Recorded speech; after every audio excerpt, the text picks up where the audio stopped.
Bueno, pois damos comezo, entón, o primeiro dos nosos relatorios de hoxe. A verdade é que Loli e eu coincidimos. Non hai moito, polo que é xenial volver a ter a oportunidade de falar e de debatir sobre literatura e emigración. Bueno, falar do currículo de Loli levaría moito tempo, polo que vou a resumir a súa traxectoria como profesora titular de Literatura Galega na Universidade de Santiago de Compostela, coordinadora da área de Artes e Humanidades da Escola de Doutoramento Internacional da Universidade de Santiago de Compostela entre 2015 e 2021. Foi coordinadora tamén do programa de doutoramento en Estudos de Literatura e da Cultura. Especialista en narrativa galega contemporánea, entre outras moitas liñas de investigación, autora de importantes monográficos de crítica literaria, estudos literarios, colabora, obviamente, co Consello, pero tamén con revistas como Grial, Anuario de Estudos Literarios Galegos, coordinou, elaborou o Diccionario da Literatura Galega en 4 tomos e, ten unha moi produtiva lista de publicacións de alta relevancia. E, sen máis, douche a palabra. E eu agradezo. A súa charla leva por título hoxe a narrativa galega e as novas diásporas, claves de lectura e desafíos pendentes. Ben, bons días, grazas por estardes aquí, malia o temperá desta hora, que non é moi habitual, nas actividades académicas en Galicia. Quero agradecer o convite ás persoas da organización. É un placer para min voltar ao Consello, que é sempre un pouco casi como voltar a casa, non? Co cal, sempre non deixa de emocionarme, non? Curiosamente, a pesar de que foi un lugar de traballo habitual nos últimos anos. Ben, como tiveron a ben poñerme de primeira, cousa que non é mala nin boa, a priori, pensei que non estaría mal, e vendo tamén un pouco os temas dos que se ian ocupar as compañeiras, que non estaría mal facermos así, de entrada, unha reflexión máis ben de tipo panorámico e teórico, non? Para irmos entrando en materia, vendo que despois hai moitos estudos de caso. Entón, vou alá, tentarei aterme o tempo estipulado para logo ter aínda uns minutos para preguntas ou retruques pola vosa banda. Ben, a literatura sobre o tema migratorio pode considerarse como unha resposta da comunidade ante un fenómeno de magnitudes asoballantes no mundo actual. Segundo Herder, estas son unhas cifras un pouco anticuadas, pero nos valen para vislumbrarmos a magnitude do fenómeno. A mediados dos 90, un 2% da poboación mundial vivía desprazada. E este é un dato que ni siquiera ten en conta as persoas naturalizadas ou ilegais, non ten en conta as mobilidades internas en países como China, non ten en conta as mobilidades producidas por infraestructuras, etc. Na actualidade, non son poucos os países, os estados, nos que un tercio dos seus residentes naceron fora. Caso de Emiratos, Kuwait, Luxemburgo, Israel. Xa que logo, a vontade de reflexionarmos sobre calquera aspecto relacionado cos movementos migratorios non é allea a importancia que estes foron acadando nas nosas sociedades, singularmente na galega. Se, como veñen afirmando Castells e Miller dende 1993 xa, a segunda mitade do século XX foi an age of migration, e se arestora nos atopamos perante o que algúns especialistas definen como a mobility turn ou a mobility transition, enténdese mellor o auxe que o tema está a experimentar na literatura galega, na medida en que esta opera como un espazo idóneo para elaborarmos experiencias individuais e colectivas, mais tamén, e isto é importante para min, como unha sorte de laboratorio no que testar os cambios culturais e os procesos de construción de novas, quizáis, identidades. Xa que logo a literatura sobre o tema non só posúe un valor documental, obvio, sino tamén de algún xeito prospectivo, inspirándonos a reflexionar sobre que tipo de sociedade queremos ser e como a migración pode participar no diseño da nosa futura identidade colectiva, algo de especial funcionalidade nunha sociedade como a galega, na que, como veremos máis adiante, boa parte da cidadanía ten normalizado unha dupla adscripción identitaria e poderían non ver como problemática a suma dunha terceira resultante das distintas experiencias migratorias. O impacto que estas están a ter no vello modelo de Estado-nación, asignador de modelos identitarios estables e homoxéneos, xa foi comentado por Castells de Haas e Miller. E xa que logo a elaboración dun marco conceptual como este, no que a literatura pode participar activamente, revélase como moi necesaria a hora de dotar de significado as adscripcións identitarias de individuos e grupos, aínda máis nun contexto de progresiva transnacionalización e globalización no que os fluxos poblacionais poden mudar súbitamente obrigándonos a resignificalos, velaí as consecuencias do Brexit ou o incipiente retorno rural provocado pola pandemia. Ata este panorama que pode facer a literatura, como pode codificar unha experiencia semellante. Tentarei expor algunhas respostas. En primeiro lugar, é posible que a ambigua natureza do fenómeno literario resulta caída para semiotizar a ambivalencia propia das culturas migratorias. A ambivalencia cara ao pasado e ao presente, cara ao futuro. Seguimos a crer no mito do retorno ou apostamos por un vello paradigma para xestionar ese futuro. Mesmo a ambivalencia cara ás sociedades de acollida. E xa que falamos de ambivalencia, conviría tamén ao analizarmos estas cuestións, termos presente a que poden sentir as persoas migrantes cara ás súas representacións literarias, algo sobre o que xa nos alerta Agnes Bully, velaí un reto pendente que imos deixar aparcado porque nos levaría longe. En todo caso, nese proceso de semiotización ao que me estou a referir, xa non é posible analizar os momentos migratorios actuais como a nova diáspora, por exemplo, cos mesmos parámetros xa non empíricos, senón mesmo fenomenolóxicos, cos que foron estudados os movementos da primeira mitade do século XX, estes interpretados sobre todo en clave económica e demográfica. Compre repensarmos o fenómeno dende a contemporaneidade, tal e como propón Søren Frank seguindo a Gumbrich. E así, nun contexto como da globalización caracterizado pola desconexión entre transferencias de información e espazo físico, caracterizado tamén pola nosa aparentemente infinita capacidade de separar mente e corpo, impera a exclusión das dimensións corporal e espacial de numerosos niveis da nosa experiencia e da nosa conducta. Aviso que moitas citas longas traducireinas porque iso me permite parafrasealas e facelas un pouco máis breves.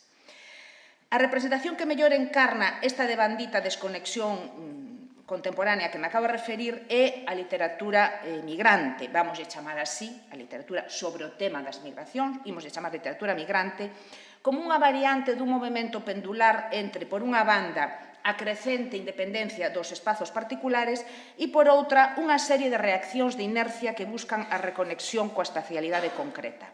Na procura de respostas a esta cuestión, Gumbrich identifica unha serie de estrategias compensatorias dirixidas a contrarrestar os efectos da globalización por medio de procesos que poderíamos chamar de anclaxe no espazo e de recorporización fronte á progresiva virtualización das identidades. Algúns deses procesos, segundo Gumbrich, son o deporte, as tatuaxes ou a conciencia ecolóxica. Pois ben, na miña opinión, moitas das novelas galegas publicadas nos últimos anos sobre a cuestión migratoria e que serán citadas nesta intervención, algunhas, non todas, preséntanse como exemplo perfecto desas tensións e xa que logo poden ser consideradas como eficaces elementos operativos neses procesos de ancoraxe que arestora tentan impedir absoluta alienación dos seres humanos.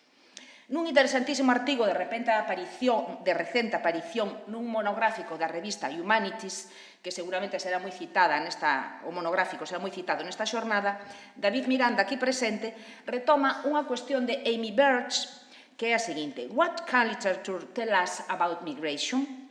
E que eu coido que leva aparellada outra previa. Creo que Birch fai un pouco de trampa e vamos a plantealo outra cuestión. Why literature must tell us about migration?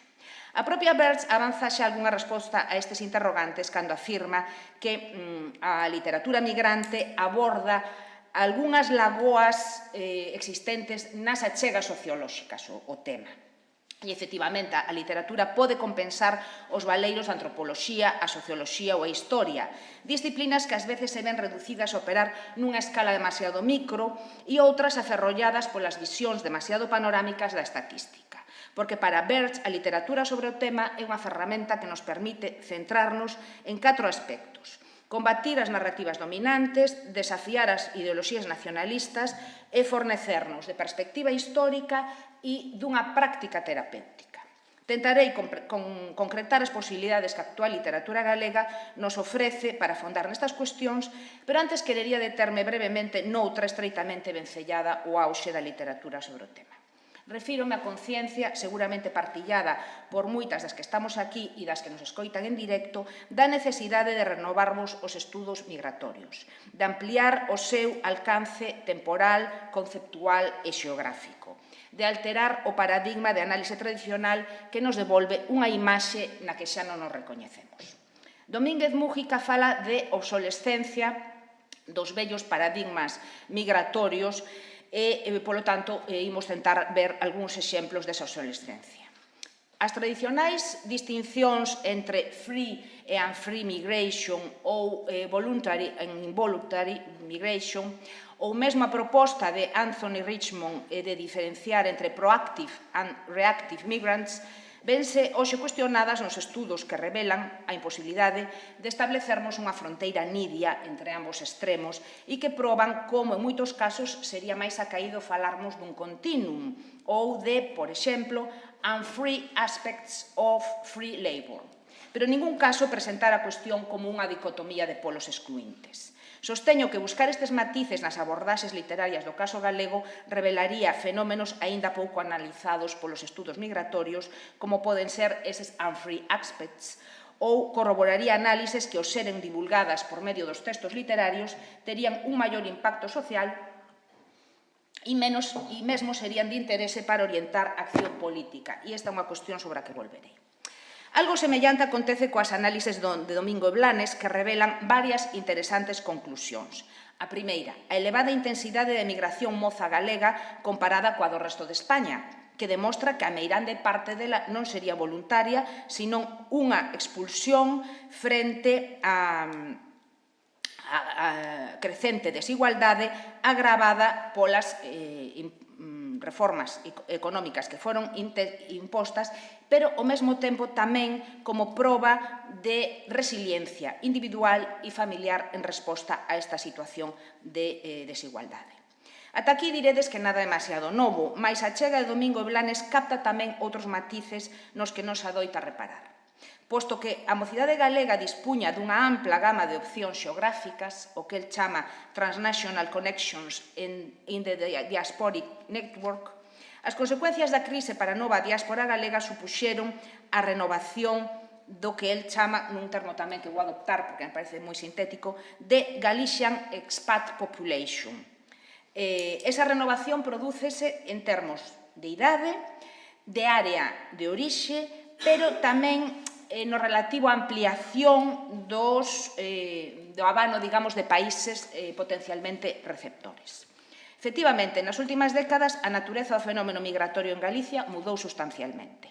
O devalar económico do noso país, especialmente tras a crise de 2008, freou a chegada de fluxos migratorios e alentou a saída dunha mocidade cun perfil profesional diferente do tradicional. Empezaron a marchar mozos e mozas moi preparados, con estudos superiores, que falan idiomas, con obxectivos diferentes. Xa non pretenden aforrar uns cartos que despois lles permitan voltar a abrir un negocio e ou mercar unha casa, sino que simplemente desexan un traballo digno co que gañar a vida en a medida do posible relacionado coa súa formación de partida.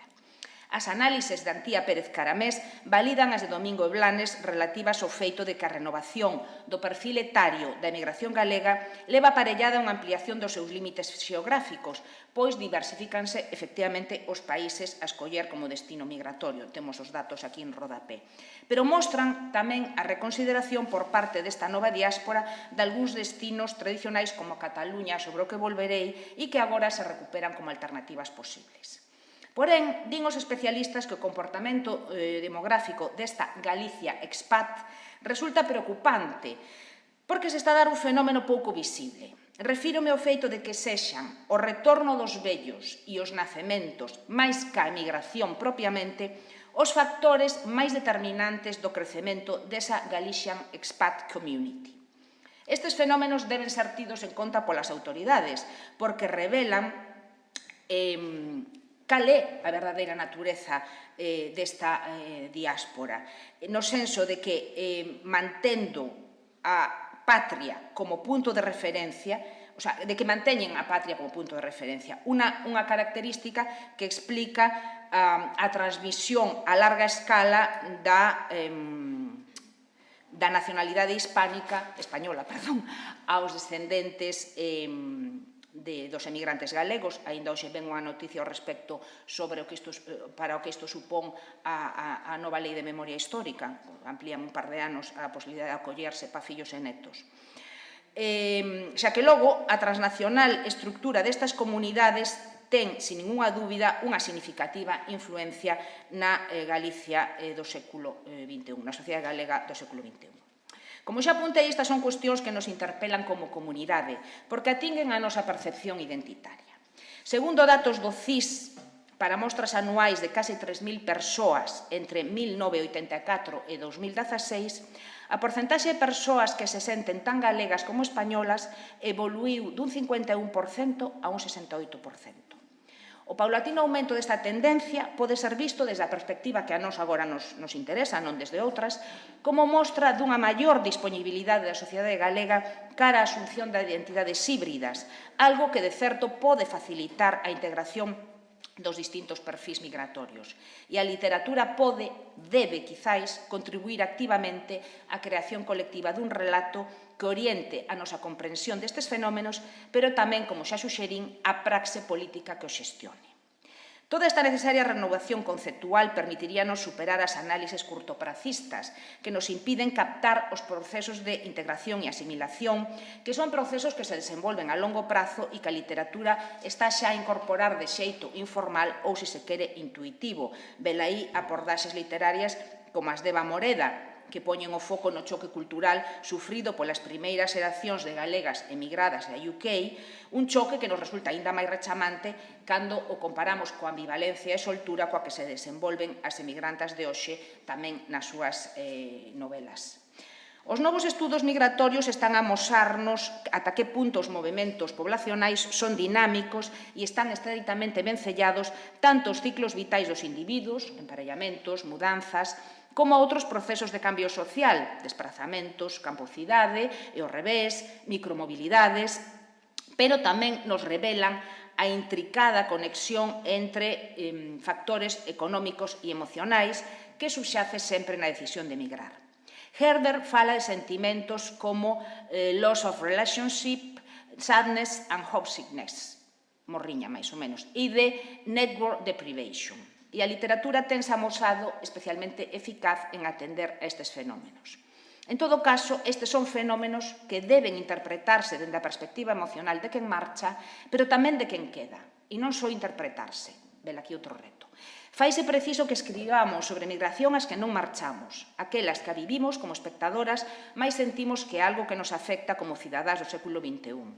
Como nos recorda Birch, a literatura ofrece un importante espazo para volver a contar as narrativas da emigración, non necesariamente como testemuña da experiencia personal, sino como un compromiso con situacións contemporáneas, como pode ser que significan as fronteiras, que significa a cidadanía, e coas preguntas e imaginarios que esas situacións suscitan.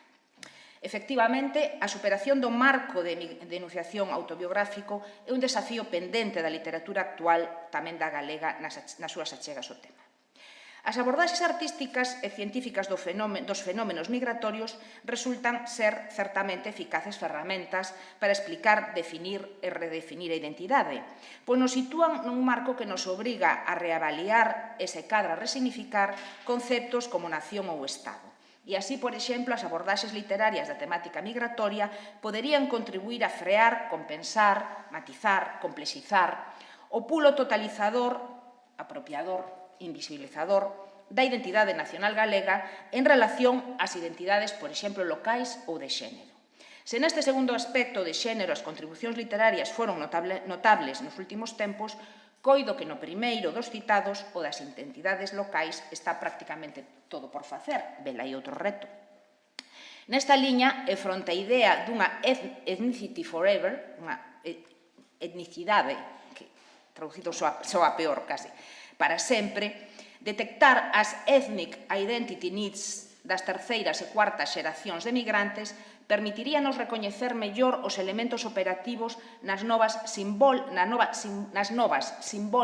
ethnicities que se están a xerar nestes contextos.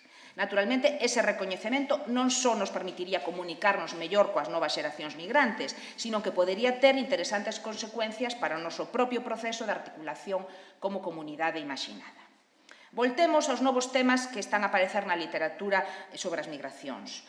Fronteiras, cidadanía, cambio e ambivalencia ante o cambio, biopolítica, xénero, outredade, exilio, etc., que non só revelan a capacidade do discurso narrativo para tomarlle o pulso á actualidade, sino que tamén nos alertan sobre aspectos dela que si cadra están a pasarnos desapercibidos. Nesta liña, a literatura e a ficción, especialmente, ofrecen un espazo de resistencia e resiliencia dende o que combater as narrativas dominantes, porque a intervención de artistas, escritores e activistas non só expón o que non é visible ante os ollos, digamos, do mainstream media, sino tamén expón o que se mantén deliberadamente como invisible. Quero insistir logo sobre unha idea que xa apuntei, a de que a funcionalidade performativa desta literatura pode derivar en funcionalidade política e volveremos máis adiante. Pero un bo exemplo xa nos ofrecen algunhas voces, e refiro a un artigo publicado en setembro no Nós Diario, voces que vencellan os posibles avances no eido lingüístico á cuestión migratoria. Deixo aquí por si queremos voltar sobre o asunto despois, se a alguén lle interesa o dato. Vou agora cun estudo de caso, creo que máis ou menos ocupei a mitad do tempo, que é o do tratamento literario da migración galega a Barcelona. Creo que nos resulta moi útil para un estudo de caso porque, fundamentalmente, pola súa concentración, tanto no relativo ao número de textos que configuran o corpus, máis ben reducido, como pola súa tamén tardía aparición. Ambos factores dótano dunha certa cohesión máis aparente ca real se prestamos atención á disparidade de idades existente no grupo de autores e autoras. Esa disparidade será a que de algún xeito nos permita visualizar as posibilidades que o tema ten como vector operativo nos procesos de cambio social. Como no caso da migración a Europa, no de Cataluña están aínda por explorar literariamente os efectos do retorno, como parte indiscernible, mais a miúdo invisible, do propio fenómeno diaspórico. Na miña opinión, eses efectos foron aínda pouco analizados dende o punto de vista da súa pegada nos cambios que provocaron en Galicia, non só xeográficos e económicos, sino tamén ideolóxicos e de mudanzas nos costumes. Neste contexto, como veremos, a abordaxe literaria do fenómeno adquire un notable valor documental e mesmo prospectivo, alertándonos de factores e circunstancias que é preciso abordar para entendervos cabalmente a nosa historia recente. No relativo retorno, o caso do tratamento literario da migración catalá é interesante, ademais, pola idade de algúns autores e autoras, que a miúdo emprenden a tarefa de narralo cando se atopan xa en situación de voltar. Factores ambos, idade e situación laboral, que operan como desencadeantes desa tardía decisión de empezar a escribir sobre o tema, sobre todo, pero non só, por unha maior disponibilidade de tempo para facelo, pero tamén porque, de alguna maneira, ese retorno suscita valoracións complexas, contradictorias, porque se percibe como unha sorte de como un certo fracaso existencial, e isto vaise moi ben nunha novela sobre a que volverei, que se titula Xangai a Barcelona, e eu creo que, efectivamente, unha certa madurez axuda a xestionar tamén literariamente esa ambivalencia na valoración da experiencia. A novela que acabo de citar, de Amador Castro Moure, lévanos a reflexionar sobre un deses retos que ten por diante a literatura sobre a migración, ao que veño a me referir, superar o marco enunciativo do memorialismo e do autobiográfico. A preferencia polas fórmulas narrativas vencelladas ao testemuñal explícase pola percepción da ficción como un xénero transgresor que non coñece límites e subverte radicalmente as nocións convencionais de verdade e realidade. Consciente ou inconscientemente, quen coñeceu de preto a experiencia migratoria e as súas consecuencias tende a procurar o poder evocador das fórmulas testemuñais e a legitimidade d'aquestas están investidas para abordar determinados temas emocionalmente complexos. Neste sentido, o emprego que Castro Moure fai dos mecanismos de ruptura da ilusión mimética en Xangai e Barcelona é un excelente exemplo das posibilidades que ofrecen configuracións enunciativas orixinais como a que sostén a historia de Orlando, contada por el mesmo, pero desdobrado nunha voz con mayúscula e nunha sombra, tamén con mayúscula, instancias que se alternan no desempeño das funcións narratarias e narradoras e que son definidas polo protagonista como proxeccións. Esta estructura non só nos permite coñecer dende fora, dende distintos fora, os sentimentos e pensamentos do personaxe, sino que tamén fai posible superar o solipsismo e incorporar ao texto as tensións sociais e xeracionais subxacentes ás vivencias dos e das protagonistas. E isto lévanos á necesidade de explorarmos a historicidade na que acontecen as experiencias migratorias, de abrir o foco máis alá do individual, familiar ou comunitario para entender os fenómenos no seu contexto histórico sin deixar ao tempo a requentar a visión histórica co relato da cotidianeidade das clases populares. Unha rapaza de provincias, unha novela de Cecilia F. Santomé e Xangai a Barcelona son dous bons exemplos da materialización desa posibilidade. Dende ambas novelas nos asomamos a aspectos non sempre ben coñecidos da historia das últimas décadas e, en concreto, no caso dunha rapaza de provincias, a historia dos 70, o cal supón, na miña opinión, un valor engadido se temos en conta o escasamente tratada que está na nosa literatura a etapa da transición. Se valor documental, ambición técnica e intensidade argumental non son incompatibles, como ben amosa a novela de Castro Moure, a exploración da dimensión histórica dos textos narrativos seméllame unha estrategia especialmente útil para evitar o risco de deshistorización que implica a hipervaloración da subxectividade na experiencia migratoria e, consecuentemente, para evitar tamén que as mulleres quedemos unha vez máis atrapadas na arañeira do privado e nas notas a rodapé da futura historia con mayúscula, risco o que finalmente acaban por sucumbir as personaxes femininas de Unha rapaza de provincias. Ben, para a tranquilidade de María paso varias páxinas e continuamos co retorno a Cataluña, que debe ser abordado, na miña opinión, nun contexto máis amplo, que é o da variedade subxacente ao fenómeno migratorio galego en xeral e o retorno en particular. As achegas máis recentes, que non vou debullar, permítenos tirar dúas conclusións importantes para este noso estudo. A primeira, que Galicia é a primeira comunidade con maior proporción de emigrantes retornados con respecto á súa poboación.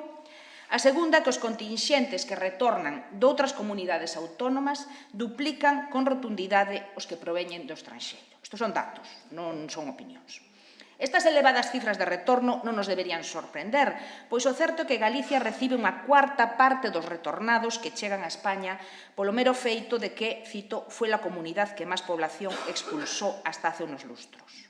Como xa se apuntou, a este contingente de retornados estricto sensu cumpriría engadirlle o retorno da segunda xeración. Segundo López, estes son los que están sosteniendo la tendencia creciente de la serie. A mestura de ambos os fluxos, retornados de primeira e segunda xeración, e as diferenzas etarias entre uns e outros, diversifican e complican tamén a abordaxe dun fenómeno que afecta máis a mocidade do que a priori podería parecer, como amosan con contundencia novelas como Xangai a Barcelona, A forma de célebes de Iago Méndez ou Virtudes e misterios de Xesús Fraga, aínda que non teña que ver con Barcelona, ou Para toda a vida de Eva Moreda. Tal e como nos anuncia a literatura, algo está a mudar na experiencia do retorno. En canto ao dinamismo adquirido nestes últimos tempos polos fluxos migratorios dentro do Estado español, resulta coherente co que nos indican datos como os achegados por Rodríguez e Tali, que amosan como Barcelona foi con rotundidade o destino preferente da migración galega en España entre 1962 e 75. A cidade catalá absorbeu un 45% deses contingentes, mentres que o País Vasco se dirixiu un 39% e a Madrid son 16%. Xa que logo non resulta sorprendente que na abordaxe literaria de migración interior estea a cobrar un notable protagonismo Barcelona. A cidade aparece como un espazo de posibilidades que converten a experiencia migratoria nunha oportunidade para o desenvolvemento persoal. Nesta liña, un caso ben singular é o de Os paxaros tamén migran ao sur, unha novela de Silverio Cerradelo, na que non me vou deter, se queredes comentamos despois, para axilizar. E outro exemplo rechamante tamén, máis próximo, é unha novela de 2019 que se titula O paxaro de Nácara. A autora se chama, que non a teño aquí... Pura Salceda, gracias, en Casa de Ferreiro. Ben, no paxaro de Nácara de 2019, Nelly dá volta a súa aldea ourensá de orixe para asistir ao enterro da matriarca do clán, mais por unha serie de razóns a súa estadía prolóngase, o que lle permite contrastar os seus costumes de ocio, domésticos, gastronómicos, adquiridos nunha cidade dinámica e cosmopolita como Barcelona, cos dunha aldea, a súa, que ela percibe ancorada aínda na preocupación polas apariencias e polo temor a opinións e xuizos alleos. En Xangai e Barcelona, a cidade ten moi pouca presenza. É vista casi como desguello e con displicencia a través das lembranzas do protagonista, arrincado de neno da súa aldea luguesa, que para el era un paraíso perdido, obrigado a acompañar os seus pais, a chegada a Barcelona é traumática, ata que pouco a pouco consegue facerse. Xa adulto e unha vez retornado a Galicia, só voltaría a Barcelona para asistir a enterros. Mais a novela mósanos tamén as luces e as sombras dun fenómeno, o do retorno, que é moito máis complexo do que a simple vista pode parecer, porque Orlando, o protagonista retornado de Barcelona, é visto na aldea pexorativamente por algúns dos seus veciños. Métete na tua vida, catalán, ti non és como a nós, a que viñeches, tiñades que viros de fora para escarallar todo. Imposible eludir a percepción do desarraigo e da condena alteridade que sofre Orlando nun agrogalego que mesmo idealizado por el, califica tamén paradoxalmente como o paraíso dos abogados. A cuestión do retorno, e xa vou encamiñándome ao final, lévanos a outro dos retos que a literatura galega está xa a afrontar cun pulo notable nas últimas décadas. Refírome da visibilización das mulleres como axentes activos nas experiencias migratorias, por unha banda, e a narración destas experiencias coas súas propias voces. Estas voces están a ter xa un notable protagonismo na elaboración dun relato colectivo do retorno, que se fai máis necesario aínda cando reparamos no paulatino crecemento experimentado na década dos 90 polos fluxos migratorios entre Galicia e o resto do Estado, como resultado do regreso tras xubilárense daquelas persoas que na década dos 60 emigraran cuns 25-30 anos. Efectivamente, Hernández Borges revélanos que na segunda mitade do XX la mujer gallega estaba plenamente integrada en las migraciones realizadas dentro de España, cunha tendencia xeral ascendente, aínda que irregular, dende o 61. Isto determinaría un fenómeno rechamante, como é o feito de que neses fluxos de migracións internas o reparto por sexos estivese próximos ao 50%, soliendo ser máis numerosas ligeramente las mujeres desde los años 90 del siglo XX. Semella mesmo que no caso galego esta emigración interior sustituíu as correntes europeas que iniciaran un devalar radical a comezos dos 70. A abordaxe da cuestión migratoria dende unha perspectiva de xénero semella unha das novidades máis radicais achegadas polo tratamento literario do tema neste século XXI. As escritoras e escritores que escollen o fenómeno migratorio como asunto literario semellan renegar de facelo dende o vello paradigma masculino e morriñento para abordalo cruzado con outros vectores de construción identitaria como pode ser o xeracional ou o de xénero ou o profesional. E un exemplo ben significativo é o Diario dun enterro de Gonzalo Hermo, 2019, no que tamén é o pasamento dun familiar o desencadeante do retorno a Galicia dende Barcelona, dun escritor mozo, con varios dilemas emocionais e identitarios por resolver, pero que xustamente o menos conflitivo deses dilemas sexa a vivencia dunha homosexualidade plenamente asumida e normalizada no seu entorno, semella quizáis ter algo que ver coa súa integración na vida barcelonesa. E xa remato moi brevemente, pero Creo que se non se pode abordar o retorno ni literaria nin académicamente prescindindo do vector de xénero, tampouco é posible facelo con rigor ignorando o seu carácter interxeracional. E xa que logo o seu potencial, creo que isto é importante, insistindo nesa reflexión prospectiva a que me referín varias veces, digo o potencial como factor cohesionador que teñen estas abordaxes literarias en clave interxeracional. Creo que, ademais, unha boa proba disto, deste potencial, é o feito de que o tema suscite tanto o interese de autoras que pasan dos 60, caso de Pura Salceda, como das que ainda están a beirear os 40, caso de Eva Moreda ou María Alonso. E atendamos agora, xa para rematar, a como a narrativa galega está a enfocar o retorno juvenil. Se algún tipo de crise emocional parecía estar detrás da decisión de emigrar do protagonista de Diario dun emigrante, os datos que exhibe Domínguez Mújica amosan claramente a relación entre aumento de fluxos de saída e crise económica para todo o Estado español, por suposto, pero resulta moi interesante constatar como en varias destas novelas se apunta xa un incipiente cambio de paradigma correspondente coas primeiras fases de recuperación económica no período post-crise que indica novidades, é dicir, unha certa mobilidade pendular, circularidade, reemigración. E, efectivamente, moitos estudos coinciden en que estamos nunha nova fase na que inmigración e emigración van a cambiar de intensidade dependiendo, estou citando, sí, dependiendo de la coyuntura económica, pero coexistiendo e ambas con unha naturaleza completamente diferente de la que presentaban en siglos pasados. Neste contexto, o comportamento da mocidade galega nos movementos de retorno para o período 2006-2014, por exemplo, é claramente dispar o do resto de comunidades autónomas, nas que a taxa de retorno juvenil ao lugar de orixe está por riba da media etaria, mentras que no caso galego está por baixo, un 70% para a xente de entre 20 e 39 anos, un 79% para a xente entre 40 e 64 e un 77% de media. Si cadra a literatura pode axudarnos a entender este singular comportamento ao que non debe ser alleo o xa comentado vínculo entre as novas diásporas e as anteriores vagas migratorias ao que me referín antes en termos de network, de rede de apoio ante unha situación de crise e demais. Este vínculo debe estudarse, o vínculo entre as novas diásporas e as anteriores vagas migratorias, e remato xa, debe estudarse e elaborarse literariamente sin fatalismo, pero tamén sin falsos mimetismos e evitando as comparacións odiosas. Si cadra isto aínda máis doado de facer no caso das mulleres, precisamente pola tradicionalmente escasa visibilidade da súa experiencia migratoria. Así, por exemplo, estaría por debullar ata que punto a emigración galega feminina dos 70 ten que ver co pulo emancipatorio desa xeración, por exemplo. Desto fala algo David Miranda no seu artigo. Algo que podería estar xa moi cautamente apuntado no caso da nai de Maxa da Dios María e máis explícitamente xa en Moreda, en A veiga como un tempo distinto. E tentando descubrir este vínculo, xorden, case como unha obviedade, xa novos interrogantes.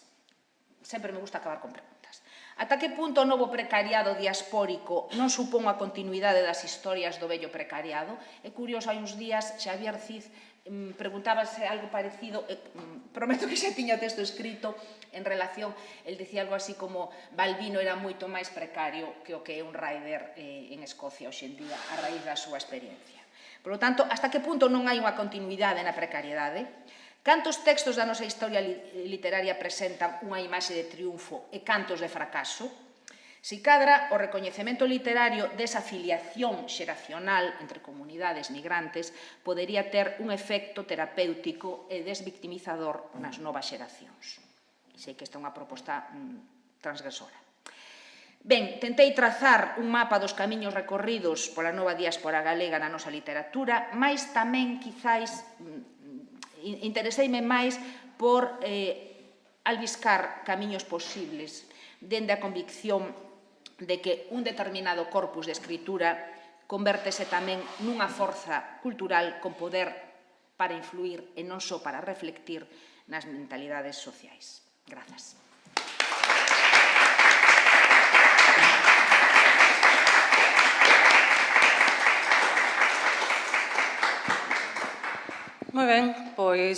abro a palabra a quen quera tomala para facer algún tipo de preguntas, comentarios. Hai algún micrófono que pode utilizar? Sí?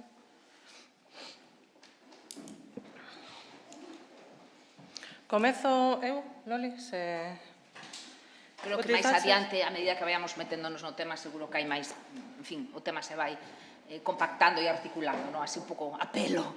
Igual ahora é máis difícil pensar. Si, utilizaches dous termos, non? Primeiro comezaches falando de literatura migrante, a medida que ibas avanzando na túa presenta, falaches de literatura sobre emigración. Sí. Que é isto? Unha dicotomía? Unha transición? A transición, se é unha transición que é unha transición natural, forzada, cronolóxica, este paso de migrar? É moi boa pregunta, María, porque realmente ti aprezas haber unha falla no meu discurso que realmente é trampa para non ter que meterme nese tema, claro. É dicir, eu quero falar sobre a literatura galega que trata o tema da emigración. E que pasa? Que o sintagma é moi fácil, porque o de literatura sobre a migración, literatura que trata o tema... Entón, gustame moito a idea de literatura migrante, o que pasa que, efectivamente, non nos vale, non a podo usar por sistema, porque é equívoca. Porque no medio académico se entenden moitas outras cousas que non é o que a mí me interesa e creo que tampouco é o que nos interesa hoxe aquí. Entón, todo o que eu digo debe ser visto desde esa reflexión. É dicir, como a literatura galega está a elaborar e a incorporar o fenómeno migratorio. O sea, que non son termos dicotómicos, senón que son, Absolutamente. vale, que se complementan un outro. Ben. O sea, digamos que o de migrant literatura é un concepto moitísimo máis amplo, un termo deses umbrella, e aí estaríamos nós, nese espazo que no que queremos estar hoxe, creo, porque senón nos vamos moi lonxe, non?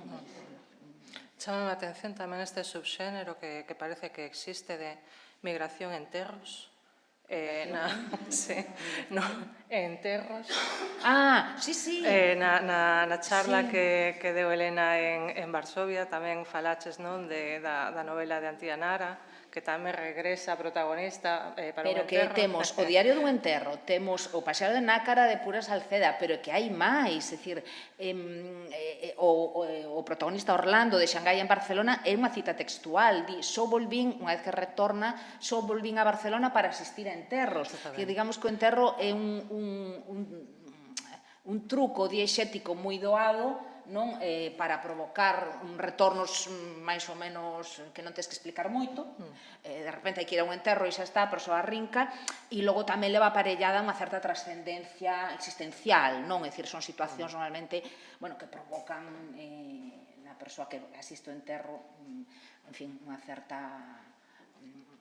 catarse, non, emocional e existencial, como digo.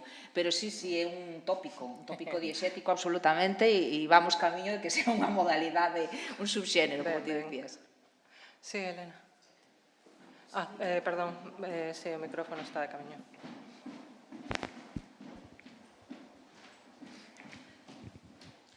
Ben, parabéns pola charla, doutora Vilavedra, que ademais intensa, creo que abre unha xornada chea de interrogantes e de retos, e creo que ademais rompe con algunhas das inercias que asumimos a priori cando pensamos a produción, a representación da migración na literatura galega.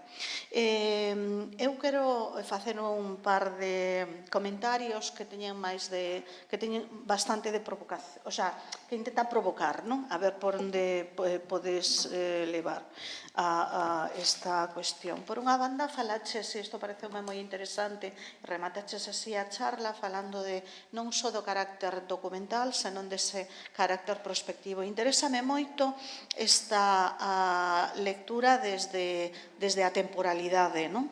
Porque para a temporalidade eu creo que un dos elementos importantes para distinguir distintos eixos na na produción recente, non? Marca non só unha actitude narrativa, senón que tamén marca unha intención ideolóxica diferente, non? Quería ver se podías abundar un pouco máis nesta cuestión, non?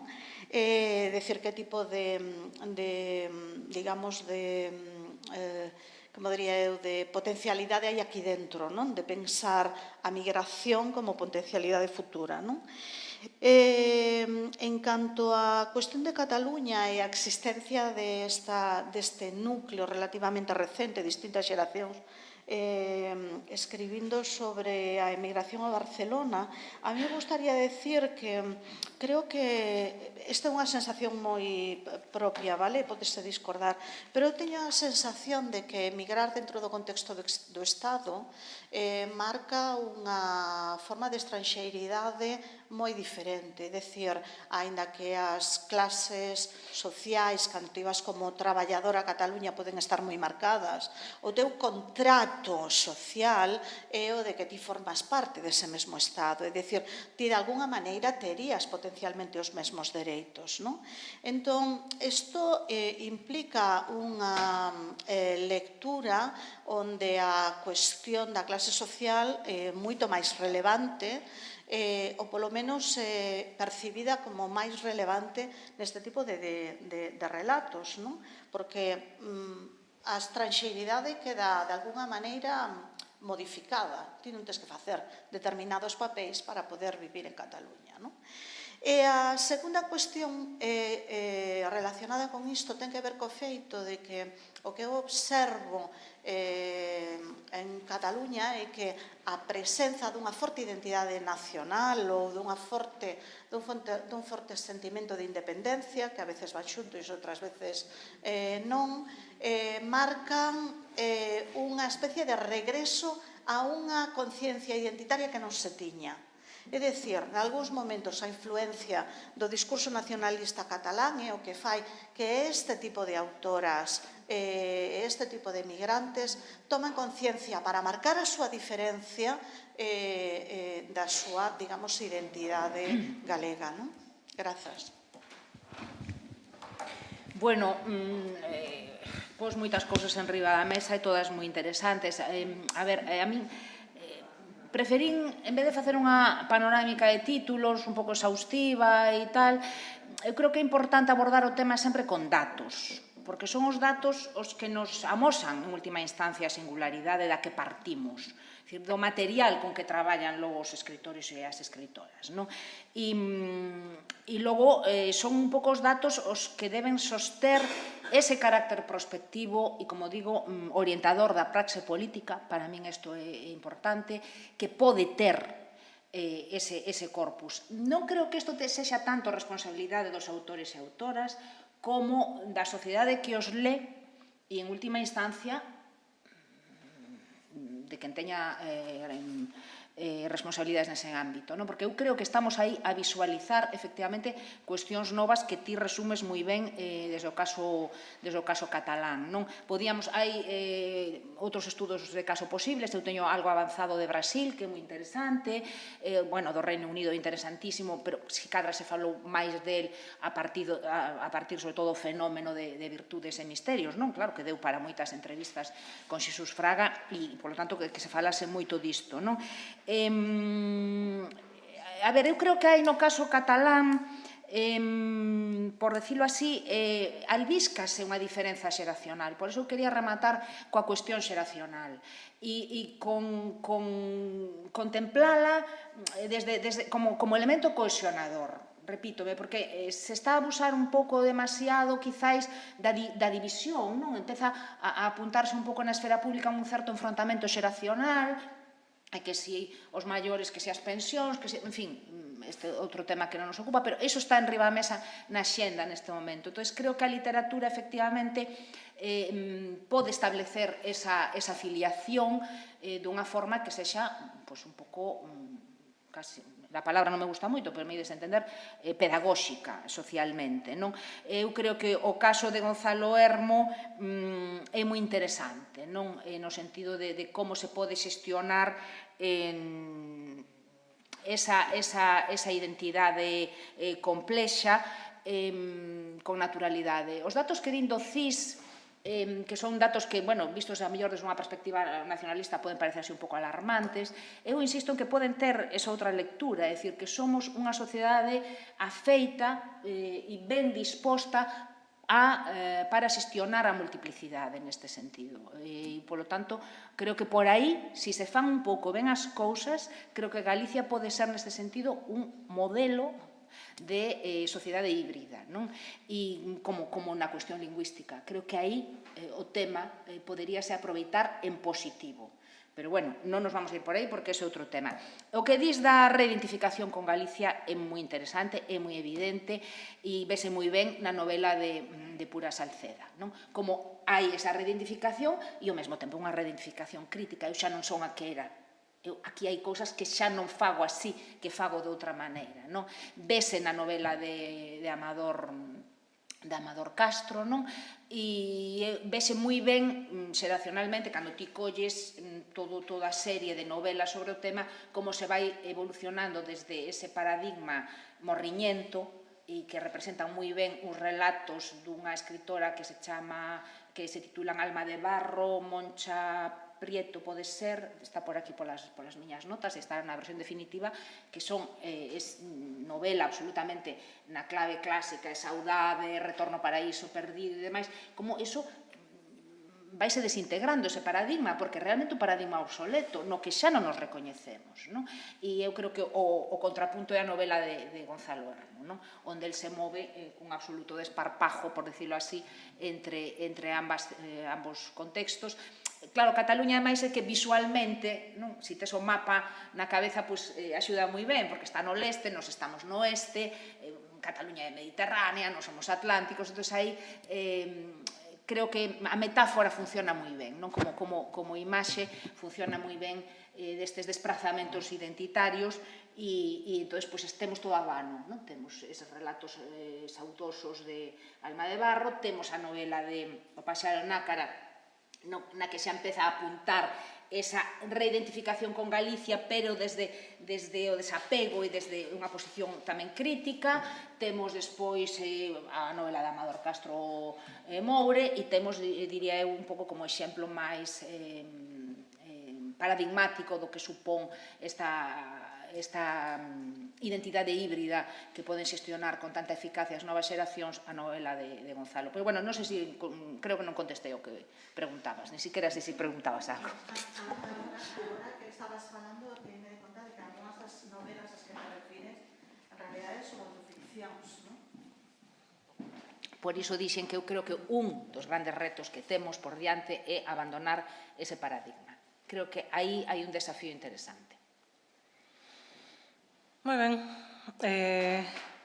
Bueno, vou dar, se me permites, Dolores, paso á seguinte charla para intentar respetar os tempos. Moitas gracias, novamente.